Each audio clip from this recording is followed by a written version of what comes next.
stage, Mike Zakarian.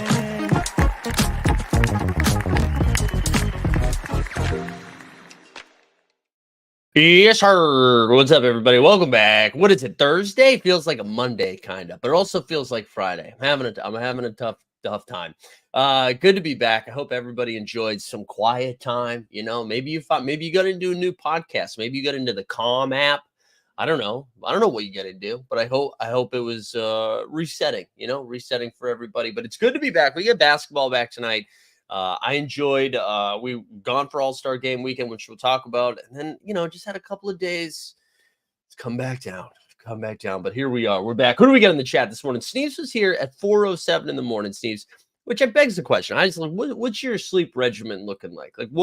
How many hours are we talking just to be young again? We get Ibrahim asking some so rare questions right at the top. I can't read that. It's too early. Soup Loop says, Happy National Cook a Sweet Potato Day. Okay. Common Man's here. We get Kevin. Boston Base is here. Patrick, welcome. You're up early, Patrick. Good to see you. Garen's here. Alex Len is still in the league. Yeah, we got We the People. Jump Shoot, Matic Auto, Weisberg's here. Everybody's here. Like the stream, subscribe to the channel if you haven't done it. You went to bed early and woke up early, currently sick. Oh, I'm sorry to hear that, Steve. So I hope you feel better soon. But yeah, like the stream, subscribe to the channel if you haven't. Hey, just quick for the rest of the day, because weird basketball week, so rare locks tonight instead of on Friday for the upcoming game week. So we have live before lock, which will be at 5:30. And if you sign up for those VIPs, we'll have the After Dark show that starts at 6:30 Eastern. We'll be giving away some stuff. So go check that out. If you're into the So Rare streets, we also dropped Value Hunting yesterday to get us ready.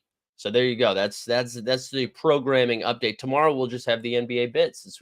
I don't know. Maybe we do like a fun afternoon stream. We'll see. Which city was better for All-Star? Yeah, let's talk about All-Star game weekend. The first thing I will do, I got to tell you, I think we have to come up with a new. I know technology is a little scary, right? We think about iRobot. We got to come up with a software or some sort of algorithm thing that will see how many times a take has been put out into social media. And then if it hits a certain number, it doesn't allow you to say it.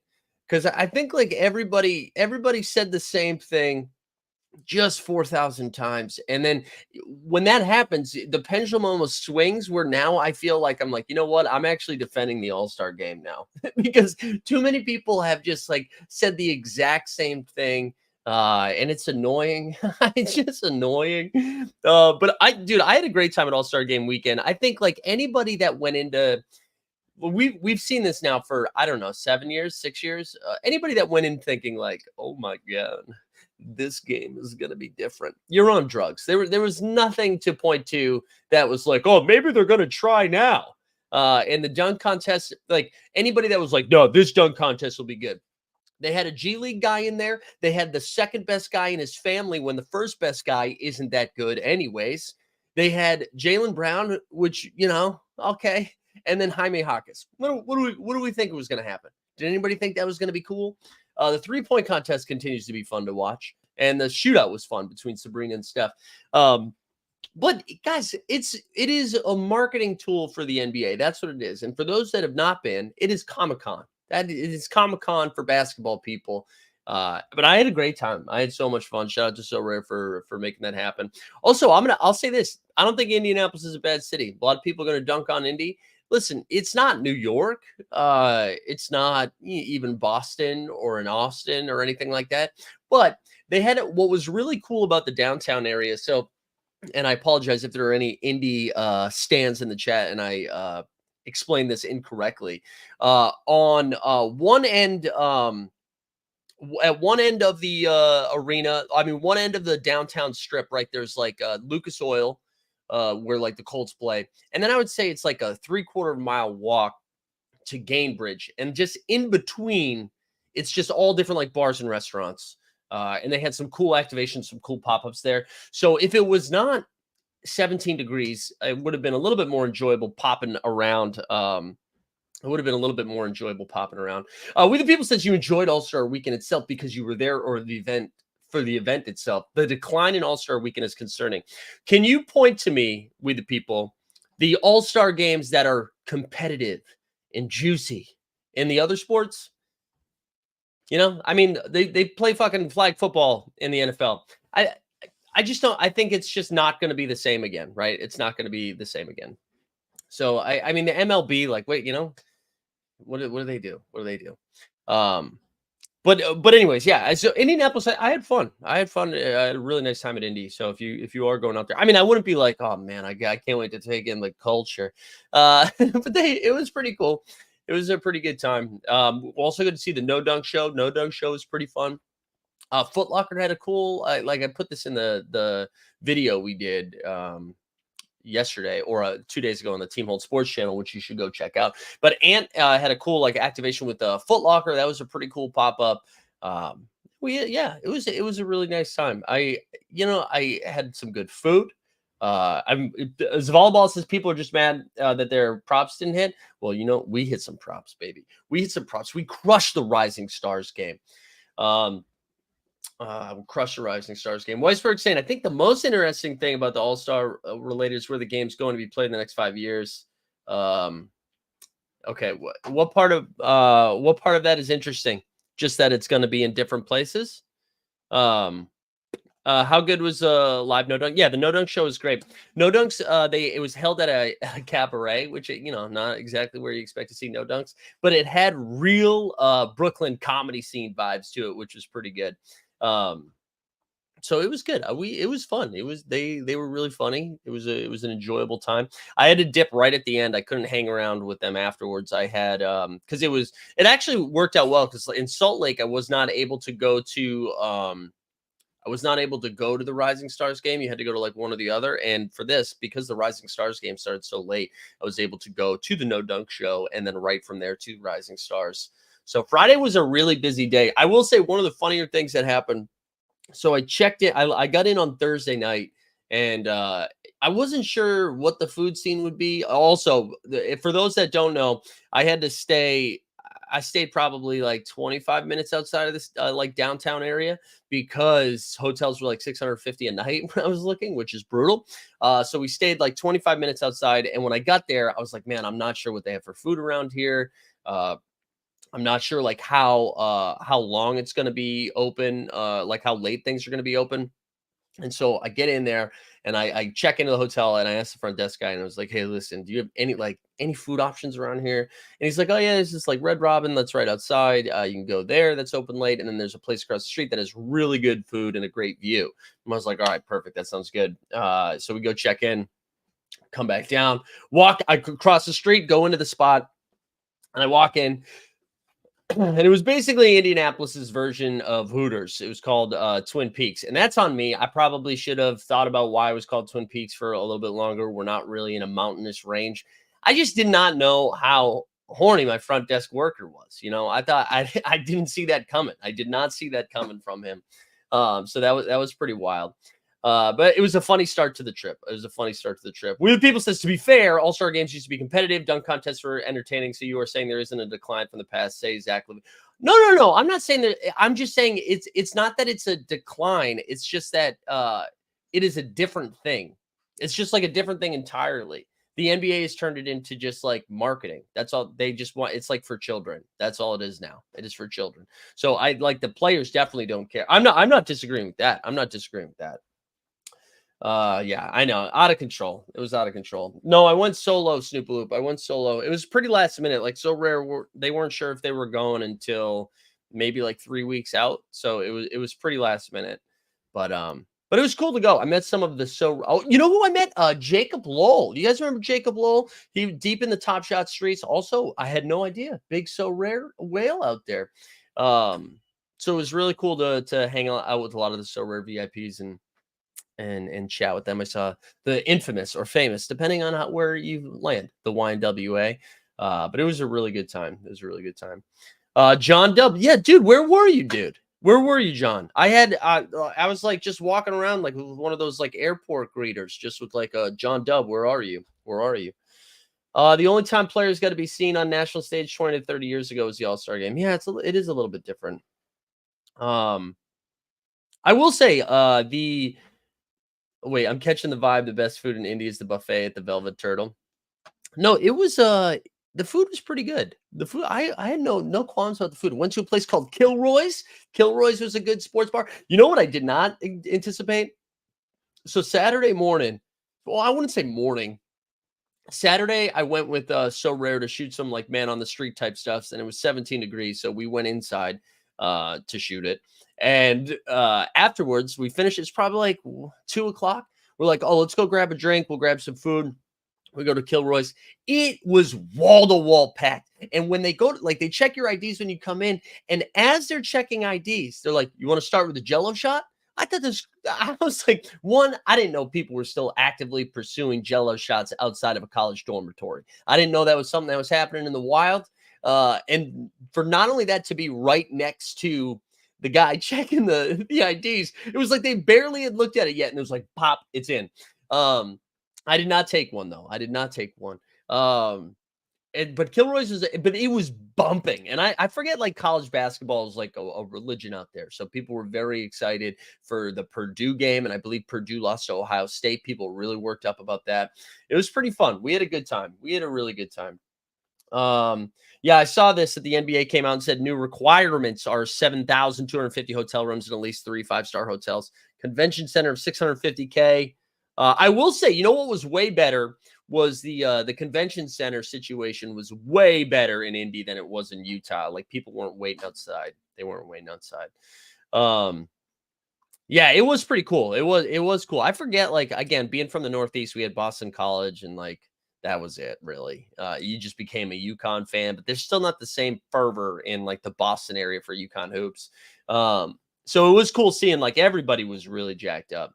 Everybody was jacked up. I had a really good time. Once again, I do think the way to approach All-Star Game weekend is to get there Thursday and leave Sunday before the game. I don't think there's any reason to go to the game, especially like East Coast. The games didn't start until what time is it? So I don't want to go JJ Redick. Also JJ Redick, just relax, dude. Just relax. That's another example of what we were talking about, how like too many people say the same thing and then I start hating that thing. I had so much fun with JJ Redick when he was just calling out Doc, and then Pat Bev got involved, and then Austin Rivers all of a sudden was back on TV. I was like, oh, this is really funny. And then JJ's like, I did a video about Zion Williamson and nobody cared. But then I talked about Doc Rivers and everybody like. I'm like, dude, JJ, come on, baby. Chill. Just be happy. All right. You're doing your podcast is huge. Okay. You've got the funniest producer in the game in Jason Gallagher. You took Doc's job already doing the broadcast. Just chill, JJ. Just chill. I was like, come on. Don't ruin the good thing, right? Oh man. So anyways, I don't even know how I got there. I don't even know what I was talking about. But yeah, you don't need to stay for the All-Star game. It didn't start until 8:40. It was just crazy. It was crazy. I'll be, you want some transparency? You want a little behind the scenes? I had an early flight Monday morning. I left at halftime. I shot a couple of videos on the way. I shot a video in the foyer or whatever you want to call it, or outside one of the entrances to be like, oh my God, it's halftime. Jennifer Hudson's performing. And then I went outside and I shot another video being like, we had a great time, making it seem like it was the end of the game. But I got out of there. But yeah, overall, I really had a nice time. So appreciate everyone who engaged with any of the content over the time. Over the weekend. I know I tried to be a little bit more active. I tried to post some more stuff, mainly for Boston based, but I hope you enjoyed. If you guys haven't checked out that video on the Team Hold Sports channel, please go do that after this. Please go do it. Ooh, Milo. We got Milo in the chat. How did I miss this? India's 20 years behind. Their minds will be blown when they learn about White Claws. Dude, that is not true, Milo. White Claws were everywhere. I know that was like some Chicago Indy hatred.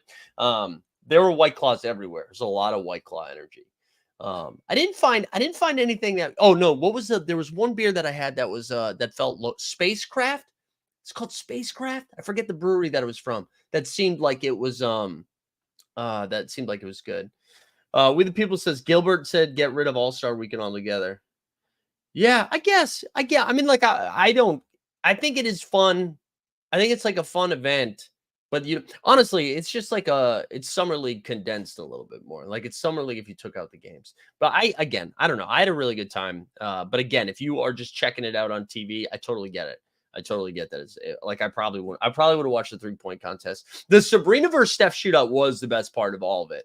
It was what was so cool was, especially because Sabrina went first and knocked down the first rack. Everybody stood up as after like the fifth one went in. Everybody was like, "Holy crap!" So that was pretty fun. Adam Silver should do a stand-up routine. That would mix it up a little bit. All right. But I don't know. Anything else from All-Star Weekend we need to hit? My kids love the All-Star set. Yeah, that's what I mean. It is for children. It truly is for children. I mean, they had Kai Cenat out there, right? I mean, you can even tell from the celebrity game, like the celebrities that they pick. It's not for us anymore. You know what's for us? The Super Bowl halftime concert. That's for us now. That's our age demo. But for All-Star Game weekend, they're shooting for like 12-year-olds. They're shooting for the Josh Giddey range. Ayo, we're back. Thoughts on the TV court? It was fine. Yeah, dude, whatever. Keep doing weird stuff in games that don't matter. I'm fine with that. I'm totally fine with that. It didn't make it easier to watch the game. I mean, like, no. It just was like different lights coming in. That's all. It didn't make it easier to watch the game. Also, we had really good seats. For the Rising Stars game and the All-Star game itself, we had fine seats. We're in like the 200 levels, but we were looking right down on it. But for All-Star Saturday night, we had dope seats. We were basically, we were in like the 100 section, but we were like on the baseline. So it was cool. So every 3-point contest or every like 3-point rack that was like we saw a close shooter is what I'm saying. I missed the Elam ending. Why did they get rid of that? I forget why they got rid of it. Probably because they had to keep explaining what Elam meant. People are suggesting 3-on-3 half-court tourney, which I think would be interesting. J-Dub, Jalen Williams had that one-on-one contest. I'd be down for that too. Yeah, dude, I left the halftime of the All-Star game. All-Star game sucks, man. It's not even a fun game to watch. So Cat could get to 50, yeah. I feel like that made the game more competitive. Wait, which part? The Elam ending? Yeah, I guess so. It was funny, like Adam Silver just being so mad was pretty funny too. But anyways, enough about All-Star game weekend. You guys want to do some like second half predictions and stuff? You want to get into? I was deep in the lab this morning. Wait, you know what's wild? Whatever happened to the Top Shot VIP? No, they were there. They were all there. I got a beer with my good friend Jacob Eisenberg over the weekend, which was fun. But yeah, the Top Shot All-Star VIPs were there. I think that was it. Like they weren't doing anything else there. And to be fair, So Rare wasn't either, right? So Rare took their VIPs. And then they took me. That was essentially all they did. There was no pop-up events or anything like that. So that was good. But it was good to see Jacob. What a handsome man. Top Shot All-Star VIPs aren't the most socially active dudes. Yeah, I didn't see. I did have a funny experience actually was it at Kilroy's or no? It was at the District, which was another bar in that area. I was in the bathroom washing my hands and somebody was like, dude, Mike, team hold. But then he didn't. I was like, yeah, it is. But we didn't. I was like, who are you? And he was like, oh, I'm not telling, and then ran away. So I don't know if I think he used to be in Top Shot. But anyways, let's dive into some prediction stuff. Let's do it. So this is what I'm gonna go. I'm gonna do so. I'm just gonna bounce all over the place here. But I'm starting with the play-in. I'm going to predict the play-in teams. You ready for this? People are going to be mad. The 7 seed in the East is going to be, right, 7? The Miami Heat. Miami Heat are dropping to the 7 seed. Miami Heat are dropping to the 7 seed or are staying in the 7 seed. Miami is going to be 7, playing the Sixers. So our 2 play-in matchups, Sixers versus Heat, Bulls versus Hawks. Sixers versus Heat, Bulls versus Hawks. On the West, Suns versus the Kings. Suns are dropping to the 7 seed. All right. Kings are dropping to the 8 seed. And then Warriors are going to be the 9 seed. Lakers are going to be the 10 seed. Here, top 6 in the East. Celtics, Cavs, Knicks in the 3 seed. Bucks dropped to 4. Pacers dropped to 5. Magic dropped to 6. In the West, OKC's the 1 seed. Minnesota's the 2 seed. Denver's the 3 seed. The Clips are the 4 seed. Mavs are the 5 seed. Pellies are the 6 seed. And here's why. Well, there's a lot of reasons why. But I was taking a look at the strength of the schedule the rest of the way out, and good Lord, Phoenix has 27 games left, and look at that. 2 against the Celtics, 2 against the Timberwolves, 2 against the Thunder, 2 against the Cavs, 2 against the Clips, and 2 against the Nuggets. The hardest schedule the rest of the way. The rest of the way, the toughest schedule. And I was looking at and I was like, oh, but does that mean they'll be able to chase them down? Or they'll get chased down. And I forgot like how close like the Mavericks are right now, the 7 seed, and they are just a game behind both the Suns and the Pellies. So they get the toughest schedule the rest of the way out. And then part of my thought on the Eastern Conference is the Bucks, who are already struggling. Chris Middleton's going to miss some time, right? They have 2 against the Celtics, 1 against the T-Wolves, 2 against the Thunder, 2 against the Clips, 1 against the Suns, 1 against the Knicks. They have the 3rd hardest schedule the rest of the way out. I just think that is a brutal schedule. And then you scroll down a little bit further, right? You see the Clippers have the 7th hardest schedule, the Kings with the 8th hardest schedule, and the Sixers, the 9th hardest schedule, also without Embiid for what I'm assuming is most of March and maybe a little bit of April. And I think they have a tough hill to climb. And when you look at the Eastern standings, like they right now are in the 5 seed. The Heat and Magic are only 2.5 games behind them. 2.5 games above. Chirkenfrig, listen, dude, you have the Homer juice going straight into the veins for the PDX, baby, right? I just say, listen, you're gonna have a tough schedule, and there's no room for error. And then when you look at the easiest schedules down here, all the way at the bottom, right? You see Orlando has the easiest schedule the rest of the way out. 1 against the Grizz, 2 against the Raps, 1 against the Blazers, 3 against Charlotte, the Wiz, 2 against the Pistons, and their hardest schedules left, man. It's like they don't, the Bucks are considered 2 of their hardest games left, and the Bucks have just been bad. The Celtics are nuts. They are going to win the 1 seed. Like, honestly, they might lock up the 1 seed in the next week or so. Right now, they have a 6-game lead over the Cavs, and you look at the rest of their schedule. I mean, good Lord. The Cavs, Clips, they've got OKC, the Cavs, Nuggets, 2 against the Bucks, which, again, I'm not sure if that's considered a hard one. 2 against the Suns, and then 2 against the Knicks. But then you look at this. I mean, 2 against the Pistons, 2 against the Wiz, 2 against the Hornets. And then you've got the Blazers, Hawks, and Jazz. It's brutal. Weisberg says, I think Philly's a lot closer finishing in the 7 than the Heat. I'm legit worried about Philly. Yeah, I know. Now, Philly's going to be tough. Philly is going to be in a tough spot. And then you see like Denver, so Denver, I was hesitant to. I mean, I was close to picking Denver to finish 2nd overall in the West. I was looking at it a little bit more. I think they are going to be so focused on just being ready to go for the playoffs that I don't see them like trying to go. Even though the home court advantage is obviously important for them because they are in Denver, I have a feeling that they're not going to have their foot on the gas because they feel like, hey, we've been here, we can do this again. And right now, the Timberwolves have a 1.5 lead over the Thunder, but the Thunder with a very easy schedule, I feel like they can chase them down, but I don't think the Clippers or the Nuggets will chase them down. So I feel like that is going to be, I don't know, that's kind of where I'm landing on that. And then it was good to see Dallas, right? Part of the reason why I was like Dallas is going to jump up a little bit is because of how easy their schedule is compared to the teams ahead of them. And same thing with the Magic. Like, that's why I feel like the Magic are going to make a jump. So that's where I landed on that. And then here we go. Let's do some awards. So because OKC, I have OKC finishing in the 1 seed. I'm giving 2 awards to Oklahoma City. I'm going to give Shai Gilgeous-Alexander the MVP. Right now, Jokic is the leader in the clubhouse. I think Tatum, like, I know we're having some conversations around Tatum right now, being like, oh, well, the best team in the East. They're not going to give it to Tatum just because of the way the numbers look, I don't think. Wait, hold on. Chickenfrig, East and West are different beasts. But let me ask you this.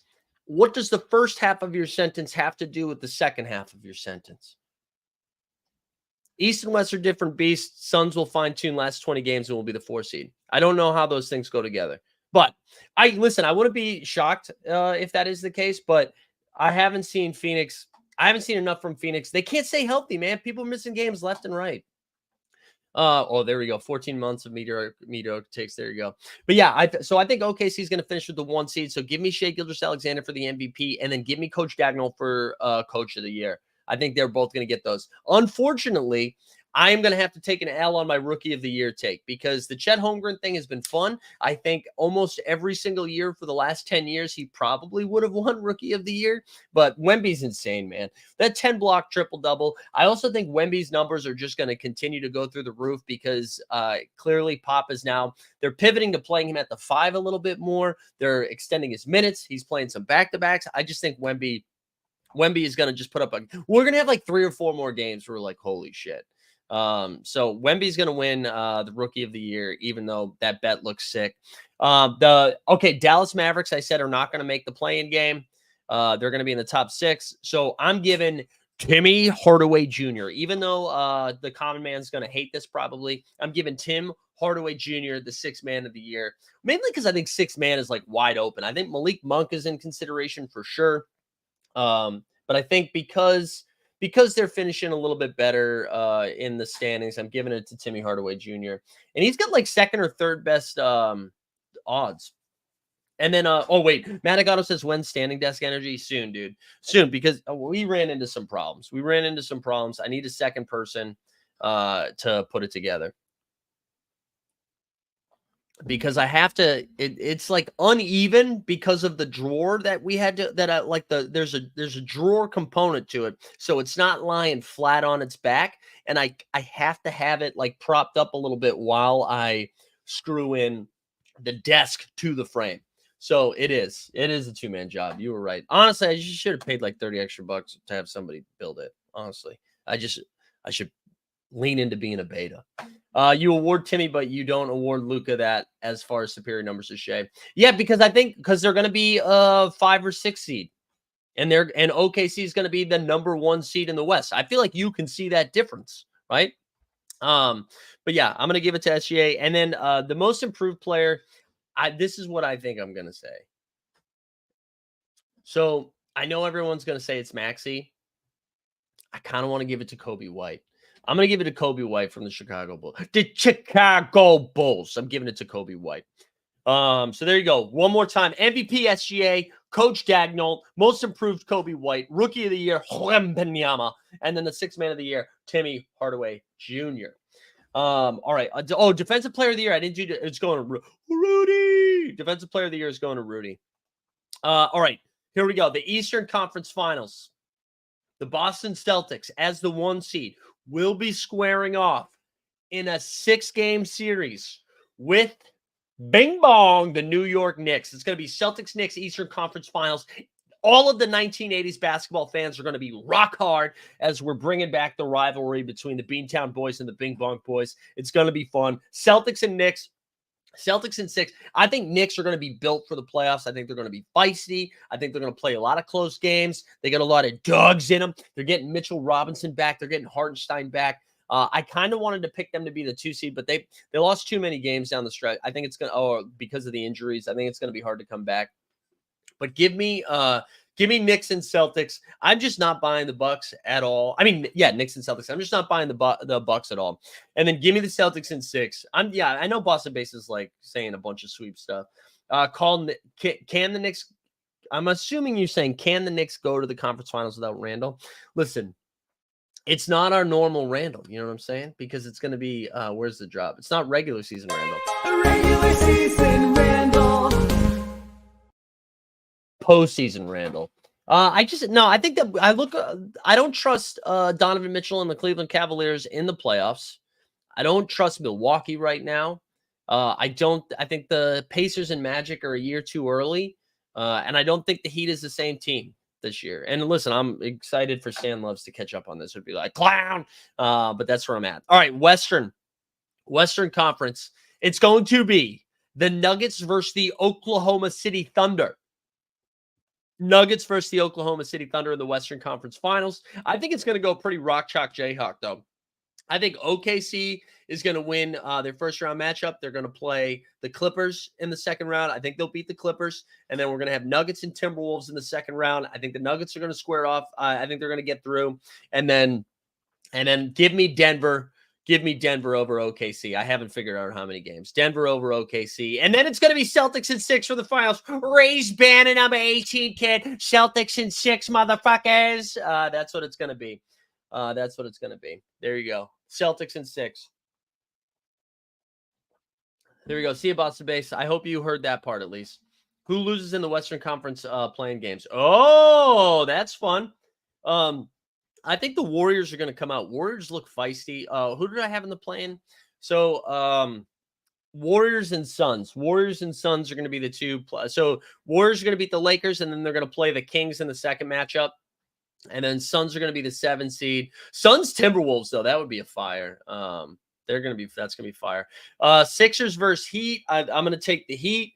And then it would be Bulls versus Sixers, and then I'll take the Sixers. There you go. There you go. Quick aside, heard Dubs owner Joe Lacob on Tim Kamikawi's pod. Lacob said priority 1 in the offseason is getting out of the tax. Yeah, that means see you later, Clay. See ya. Yeah, talk about it. Yeah, I know. Chicken Frick, talk about a homer. Talk about the guy. Talk about the guy picking the team that is already at 43 wins and have a 6-game lead. They have 4 more wins over the next highest team, even though the West is a different beast, as you said, Chicken Frick. There you go. Let's see. These predictions are cool, but it's Top Shot. Dude, I don't know, dude. I don't know. I'm not going to talk about. Listen, I want good Top Shot vibes. Okay. Fast break. That starts again March 1st. The Fast Break content returns. Make sure you're in the VIPs. You know what I'm saying? That's it. That's all I've got. That's all I've got so far. Clay to the Magic is a rumor. Interesting. I guess that would be good. Just somebody that can knock down shots. All right. I'll bite. Yeah, we can go over to Underdog. Oh, let's do an Underdog ad read, bitches. Let's get one in there. Today's NBA bit is brought to you by Underdog Fantasy Sports. Whether you're drafting Luka first overall in best ball or fading Wemby blocks in the pick'ems, Underdog is where you'll find Team Hold. Sign up today at UnderdogFantasy.com or just click the link in the description to get started. And by signing up using promo code HOLD, HOLD, you will get a 100% deposit bonus match up to $100. That's a free honey. So sign up today using promo code HOLD, HOLD, and get started at UnderdogFantasy.com. Chicken Frig says, I'll bet you a Top Shot moment the Celtics don't make the finals. I'll bet you a life. Yeah, sure. I think I got a couple of those left. That's cool. Let's do it. All right, let's do an Underdog pick 'em, and then we'll do an Underdog draft, and then we'll get on out of here. Also, hey, real quick, I'm gonna start doing these. Actually, maybe we'll start doing them tomorrow. Let me go over to the drafts real quick. Let's go see what I want to show you guys. So they just released playoff best ball drafts, and you guys know I'm a sucker for this shit. So they released 2, which I think is really good. And so if you are like new to this and you're like, hey, I'm thinking about getting involved in best ball, this is a playoff best ball draft. So you're trying to project who's going to make the playoffs and all that stuff.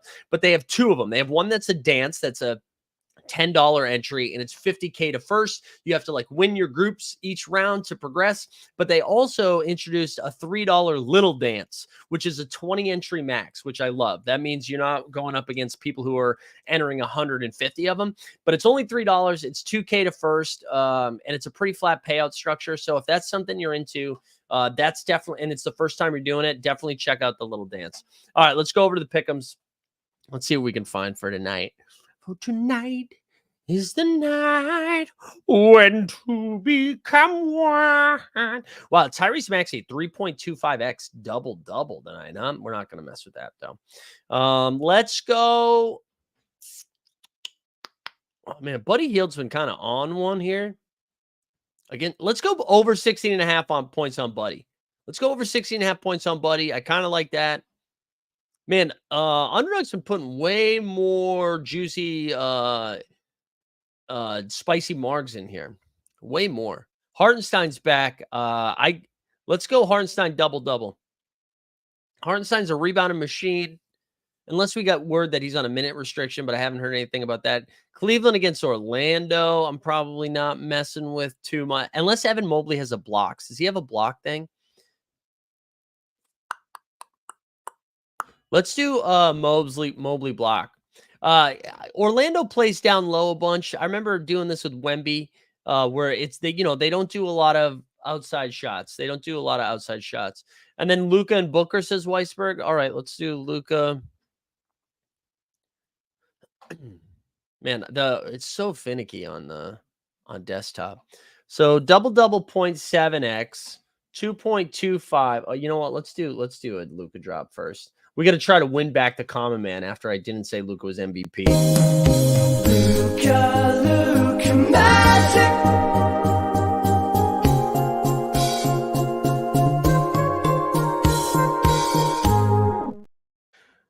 All right, so we already have plenty of spicy marks. Let's just do 31.5 points here. 31.5 points, and then let's go find Booker.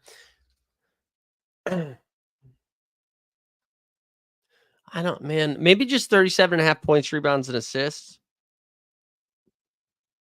Although I do kind of like, I know Weisberg found this the other day, or this morning, 2.5. Let's do that. 2.5 3-pointers higher, 1.1x. So here we go. For those keeping track at home, Buddy over 16.5. Hartenstein double. Mobley 1.5 blocks. Luca 31.5 points. Devin Booker over 2.5 trays. Common Man says never bet on Booker. What is this? 10 to win 481. Let's ride. Also, did you guys see freaking Russell Wilson was in at the All-Star game? Thought that was pretty funny. All right, if you guys want to follow along, just drop that in the chat. Let's do we'll do one of those $5 drafts, Thursday Night Hoops, 10K to first, baby. I've already done a bunch of these, and I'm at like 31% Luca so far through like 45 drafts, which is kind of crazy. Oh yeah, that's a good stretch, baby. I did see Luca's half court shots. Yeah. No, I didn't see it in person. Well, no, I saw him shoot the one from half court in the game. I didn't go to the practice. I didn't go to the All-Star game practice. All right, here we go. We're drafting fourth. Oh, Weisberg's in here. All right, Mike. I see Weisberg in here. DMZ. Oh, I thought it was DMX for a second. I was like, oh, we go. All right. Also, I was speaking of merch. So Rare hooked me up with the Tatum jersey, which is pretty fire. And then I bought an Ant Edwards jersey for my brother-in-law because he's a jersey fanatic. And those are so fucking expensive, guys. How much do you think those jerseys are? Maybe you guys already know, and I just am an old person, but how much do you think those are? Tell me. Put it in the chat. Tell me.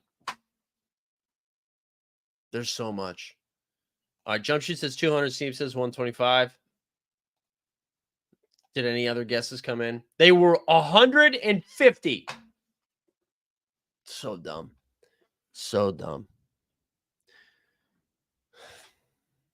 Wait 1 year and then they are half off. Yeah, I know. But Ryman's the best. Ryman is the best. So anything for my boy. He collects a shit ton of them. All right, Luka's off the board here with the first pick. Also, so Sabonis is doubtful for tonight. LaMelo Ball already ruled out again, and then LeBron already ruled out as well. A lot of people ruled out. Hey, did you guys see the new Top Shot set that came out, or that is coming out? The Crunch Time or Clutch Time, or I had so much fun laughing at that, only because it's just like really funny. All right, I kind of want to take Wemby, but I'll give Wemby to you. I just think it's so funny that they have a for the win, and then they also have Clutch. I tweeted that out I don't know if you guys saw the Top Shot Tony tweet. I'll pull this up here in a second. After we're done drafting, I'll pull it up. But Tony had a great tweet about it last night. Oops, hold on. We're 2 picks away. Yeah, that's what I was saying. Yeah, so Tony, hold on, here we go. So we're going to take Fox next because no Sabonis, even though Fox has been brutal to me. So this was the Tony tweet here. Tony tweet said, Top Shots for season 5. We got for the win, crunch time, buzzer beater, game winner, clutch time, for the crunch, winning time, buzzer clutch, crunch time, game buzzer, win the 4, time expired time, at the time of the buzzer crunch, captain crunch time, cuck time, for to win. God, Tony's the best.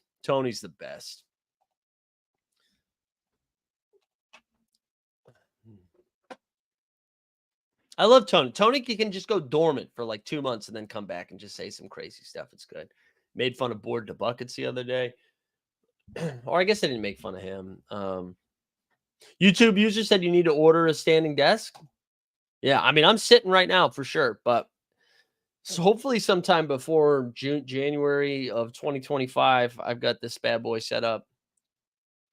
I think I'll probably still sit during the morning, but like live before lock would be nice to stand. Crutch time is injury moments. Injury moments. All right, Weisberg, what did you start with here? Let's see Weisberg's lineup. So he went. No. That's what I got. Wemby Tatum is a fun start. I went SGA Fox because I like Fox tonight against a shitty San Antonio team with no Sabonis. He should be doing a bunch of stuff. So I like it. This is the biggest pain in the ass. Listen, if you're auto drafting, just click airplane mode. Click autopilot. Don't make us sit here for the 30 seconds. Unreal. Crunch time is instead of Draymond moments. Nurkic, that's good. That's pretty good. All right, here we go. Şengün. We're going to take Şengün here at the next pick. I like Şengün tonight against New Orleans. ADP is 20. I'm taking him a little bit earlier right now. But I like different combos. You know what I'm saying? I like different combos. Don't forget it. Yeah. And also NBL. I probably won't be tuning into that one. I mean, I like those guys. I just don't need to. I don't want to listen to anybody talk about floaty. It's like, dude, you know these $1 moments? What if we sold them for 25 cents? How do you feel about that? Pretty good product. All right, Miles Bridges off the board.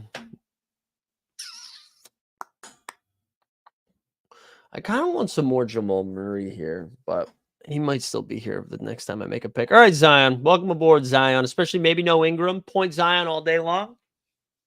All day long. All right, 2 more picks left here. Let's see Weisberg's team. Weisberg has Wemby, Tatum, Maxey, Bridges. Yeah, I know. I was going to take him, Weisberg. I was going to take him.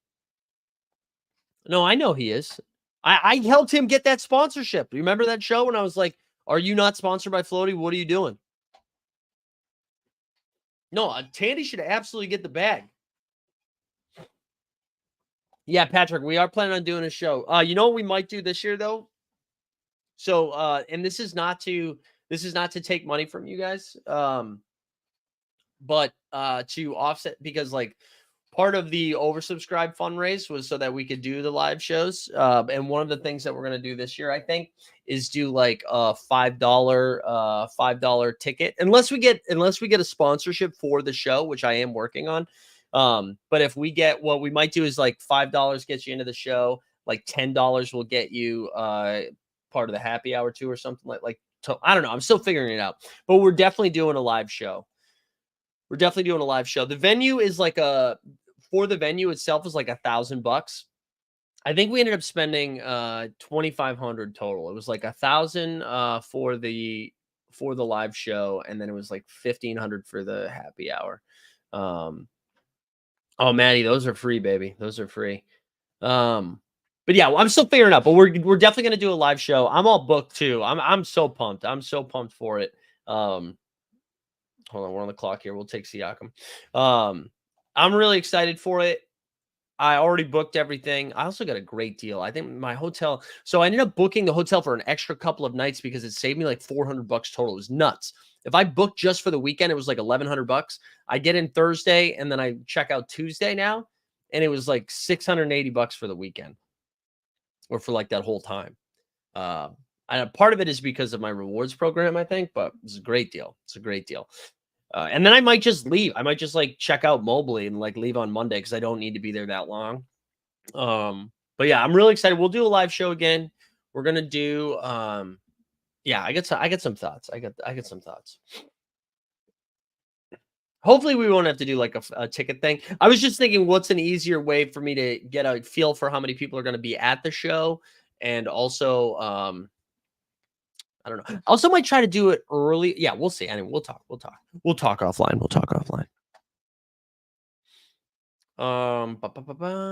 But yeah, if we did tickets, it literally would be $5. It would just be to offset. Although So Rare's been talking about doing some more sponsored stuff with us. So maybe we just do that. All right, we're not going to take Ingram. You got a full comp at MGM for the hell yeah, baby.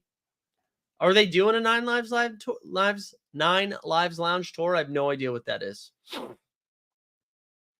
So you can explain in the chat. All right, we're on the clock here. It's on the clock. Let's take D'Lo.